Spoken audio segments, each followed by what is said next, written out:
Apenas unas horas después de que concluyera la reunión binacional México-Estados Unidos en Washington para establecer políticas conjuntas contra el tráfico de fentanilo, la Unión Americana dio a conocer una estrategia frontal contra los principales introductores de esa droga.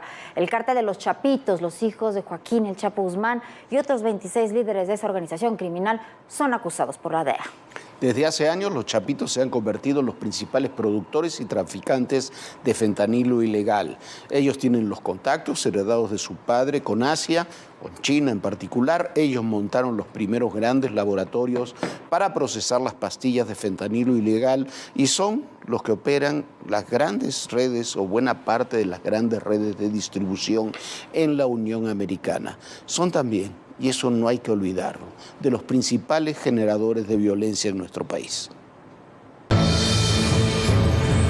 Los hijos de Joaquín El Chapo Guzmán están en la mira. The Justice Department is attacking every aspect of the cartel's operations. Security forces who terrorize communities, money launderers who enable the cartel to fund its operations, and the cartel's leaders, known as the Chapitos, who are sons of the now imprisoned former head of the cartel, known as El Chapo. El anuncio se hizo en Washington a unas horas de finalizada la reunión binacional México-Estados Unidos. El principal objetivo es la facción de los Chapitos, encabezada por Iván Guzmán Salazar, Alfredo Guzmán Salazar, Ovidio Guzmán López y Joaquín Guzmán López, además de 25 integrantes de esta organización criminal. El documento dado a conocer por la Fiscalía revela la operación que, además de aprovechar la estructura del cártel heredada por su padre, añade elementos empresariales que han situado a los Chapitos como los mayores proveedores de fentanilo en Estados Unidos. La organización criminal identificó cómo las restricciones y demanda de opiáceos legales abría una enorme puerta para la distribución y venta de fentanilo ilegal más potente y más barata. Información de inteligencia indica que esas actividades comenzaron con Ovidio Guzmán López, el Ratón, quien creó el primer laboratorio para procesar el fentanilo. Ovidio aprovechaba las rutas del cártel para enviar pequeños cargamentos a Tijuana y de ahí cruzar a Los Ángeles. En 2016, el cártel dio un giro y el tráfico de fentanilo creció exponencialmente en volumen, escala y sofisticación. Ese año, los Chapitos convirtieron un laboratorio que tenían en Durango para fabricar metanfetaminas en una nueva instalación para producir fentanilo, y de ahí ya no dieron marcha atrás. Tras la captura de El Chapo, Ovidio montó una red de laboratorios para asegurar una producción sostenida. Jesús Alfredo desarrolló alianzas para obtener desde China los precursores químicos necesarios para cocinar el fentanilo, y el mayor de los Chapitos, Iván Archibaldo, administró el aparato de seguridad alrededor de toda la operación, principalmente en la producción, con laboratorios altamente blindados. Uno de los pilares son los precursores químicos utilizados para elaborar el fentanilo. Para ello, crearon una red desde Asia. A cargo de esta operación está la guatemalteca Ana Gabriela Rubio Sea, quien actúa como intermediaria para garantizar el suministro de precursores, principalmente con la firma china Wuhan Shokang Biological Technology. Los precursores químicos llegan en contenedores que simulan ser alimentos o son empacados con productos de comercialización legal. Para despistar a las autoridades mexicanas, algunos cargamentos llegan en embarcaciones que han pasado por países como Estados Unidos y Alemania. Así, son sometidos a revisiones menos estrictas que las que llegan directamente desde China. Finalmente, los químicos son distribuidos en laboratorios, principalmente en Sinaloa, y de ahí los Chapitos preparan la droga para ser enviada a Estados Unidos en forma de pastillas o polvo. Para ADN 40, Fuerza Informativa Azteca.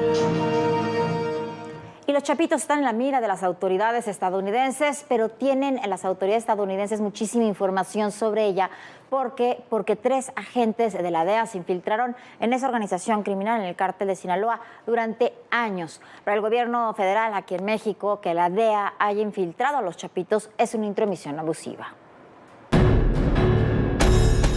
La Administración para el Control de Drogas de Estados Unidos, la DEA, se infiltró en las entrañas de la facción de los Chapitos en el cártel de Sinaloa. De esta forma obtuvo información sobre la elaboración y tráfico de fentanilo.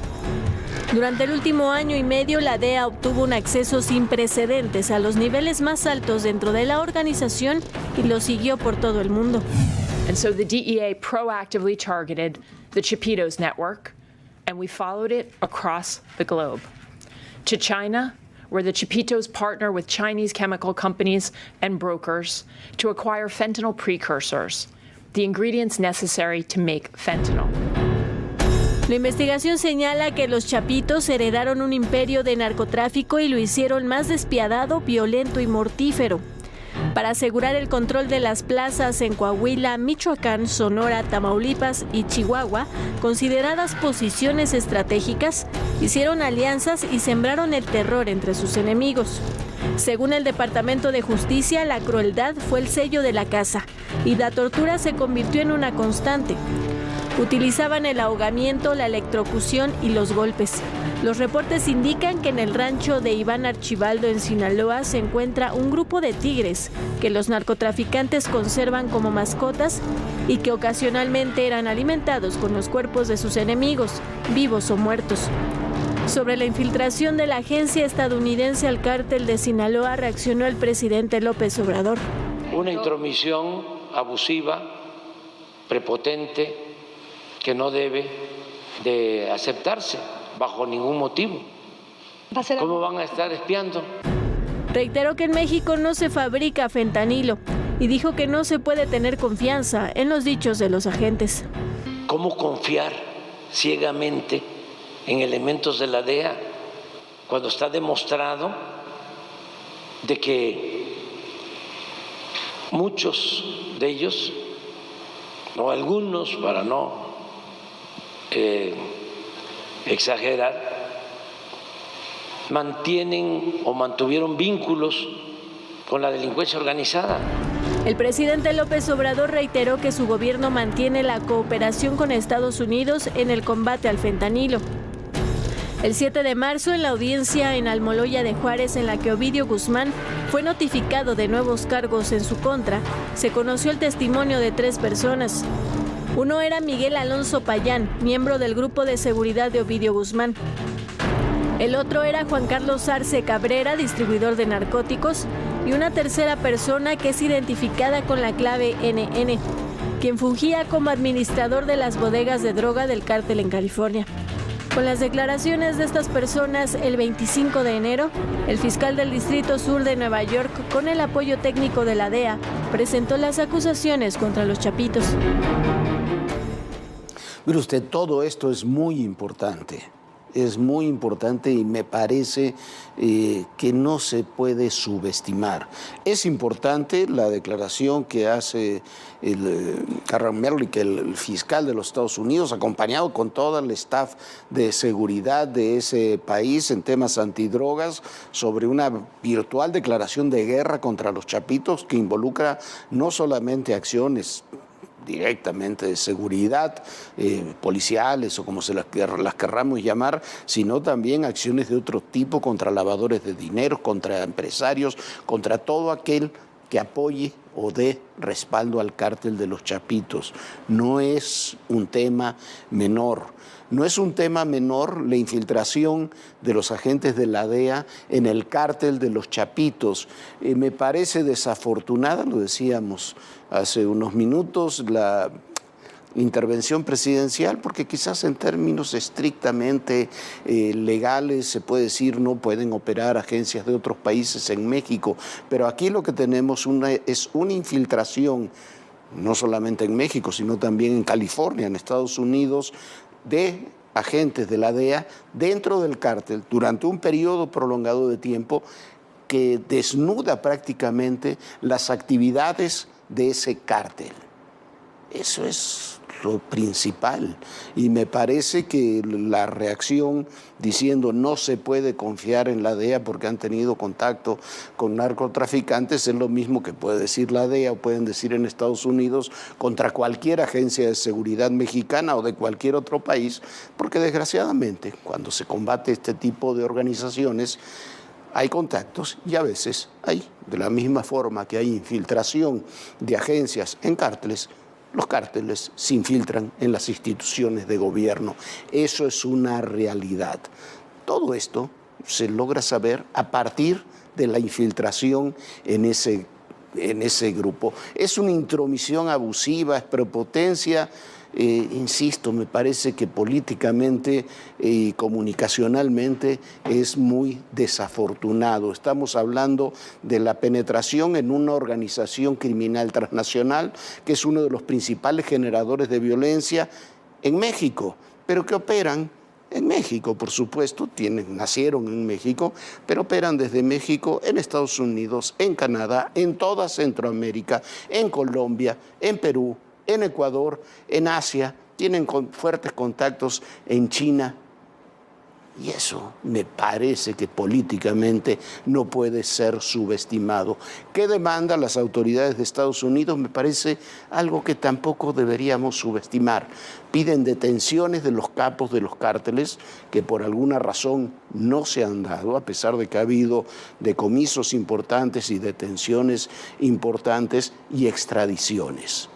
Eso es lo que están pidiendo. Y como eso no ocurre, se ve debilidad. Puede ser una percepción, pero la política real se construye a partir de percepciones. En todo esto hay medidas posibles que anunció el fiscal de los Estados Unidos que van desde acciones directas hasta acciones financieras y políticas. Le pongo un ejemplo, el cártel de los soles en Venezuela. El gobierno de Estados Unidos acusa, no es el caso, eso no es una acusación que esté en el mismo nivel en México, pero acusa a mandos del gobierno venezolano de ser parte y de proteger al cártel de los soles en Venezuela. Han tomado, sí, acciones de persecución de distintos tipos, pero han atacado el lavado de dinero, han atacado a mandos políticos, a mandos de seguridad, a mandos militares, han cerrado cuentas, han cancelado visas. No estamos en esa situación, pero habrá que mirarse en ese espejo si esto sigue escalando. ¿Por qué? Porque hay una urgencia, y la urgencia, de la misma forma que son nuestros 150,000 muertos, ya más de 150,000 muertos desde que inició esta administración, son los más de 100,000 muertos por sobredosis que cada año tiene Estados Unidos, Viviana.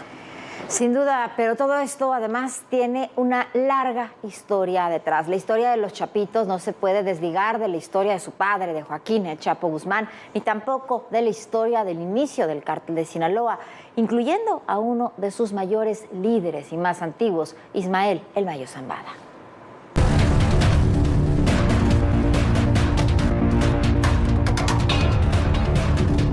Las fracturas al interior del cártel de Sinaloa han generado un aumento de la violencia en varias regiones.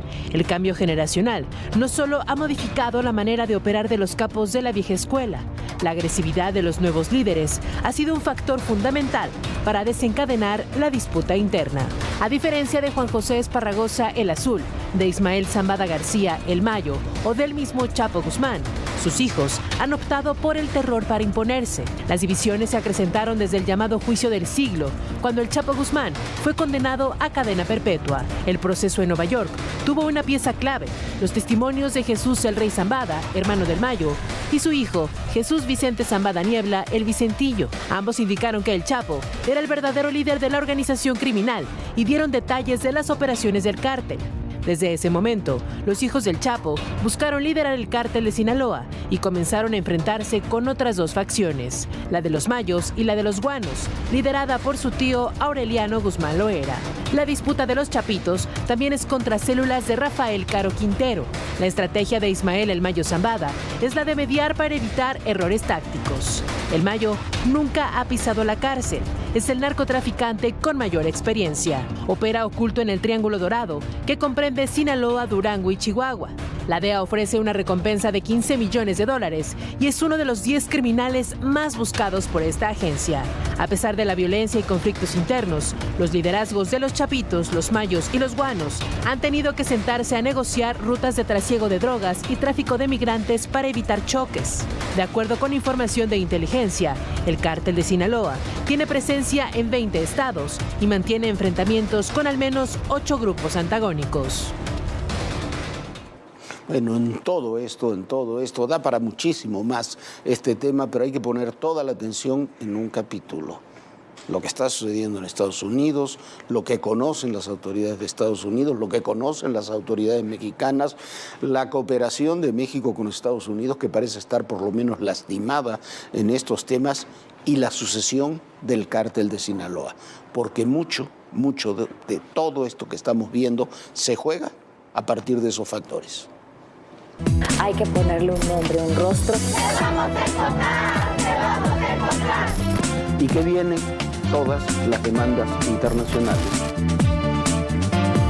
Una ciudad tan complicada como es la Ciudad de México. Ya llegamos a Aguililla, esta ciudad, la entrada a la Tierra Caliente.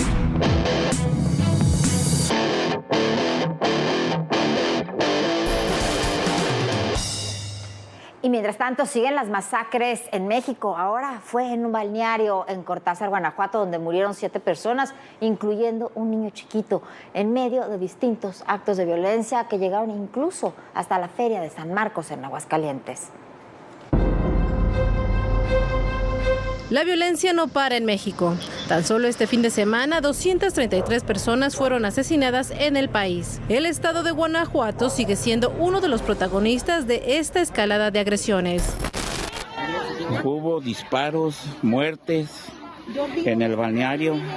Allá está, ya lo vi a Jordi, ya lo vi.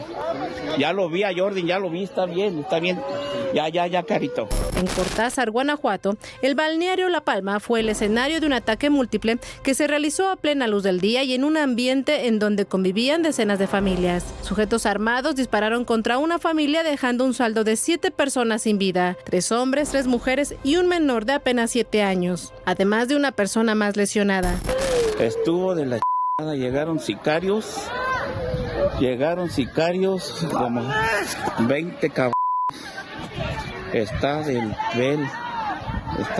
esto. Aquí en el balneario hubo disparos. Los sujetos también causaron daños a la tienda del balneario y además de llevarse las cámaras de seguridad y monitor del sitio para evitar así ser identificados por las autoridades. El perímetro de la Feria de San Marcos también fue escenario de la violencia de este fin de semana.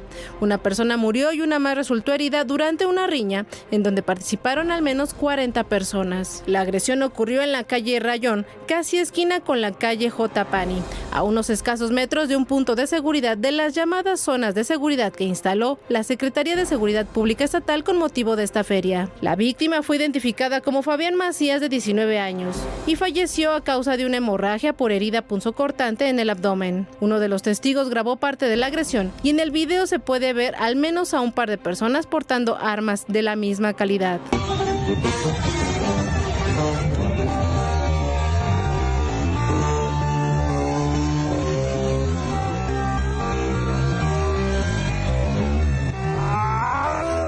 Por estos hechos hay varias personas detenidas, entre ellos varios menores de edad. En tanto, en Nuevo León hubo una alta incidencia delictiva este fin de semana.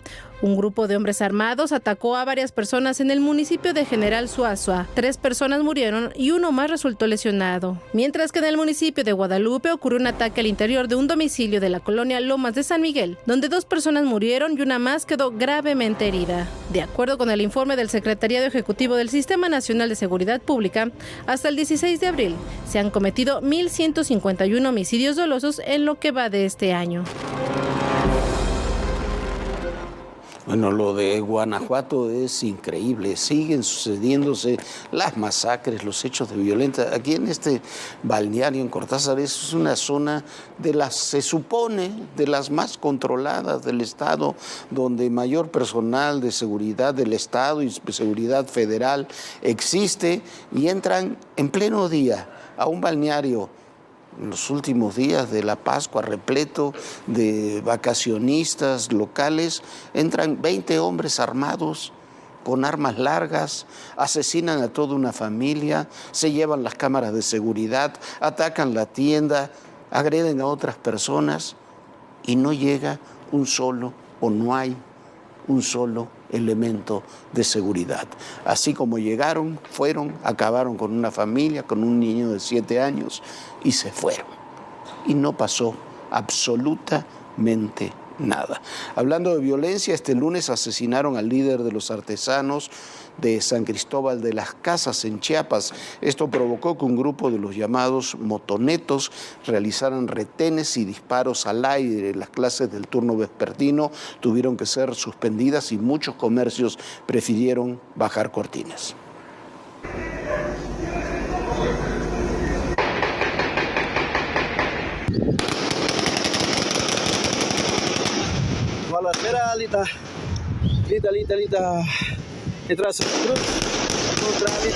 Son disparos realizados por un grupo de los llamados motonetos conocidos como los Jerónimos en San Cristóbal de las Casas, Chiapas. Ocurrió luego del asesinato de Jerónimo Ruiz, líder de los artesanos del mercado Santo Domingo.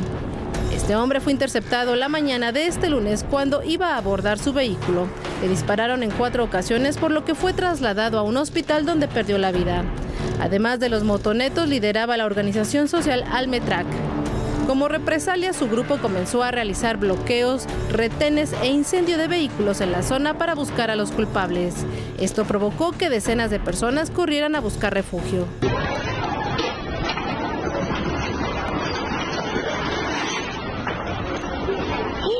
Dios santo.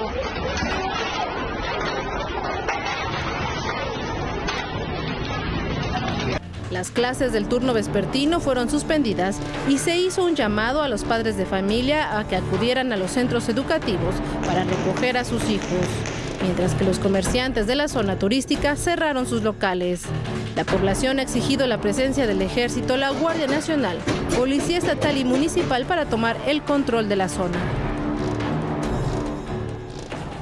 Bueno, algo muy grave está pasando en Chiapas ya desde estos últimos años, donde el crimen organizado ha tomado parte del Estado, donde estos grupos de autodefensa son parte de estos grupos criminales, donde se maneja de todo, donde ingresa de todo, la frontera es totalmente permeable por Guatemala, donde se maneja el tráfico de personas, donde vemos también que hay, recuerde usted esta historia tan triste de una doctora que fue a prepararse, que también fue secuestrada y asesinada y por supuesto se cubrió a quien lo hizo.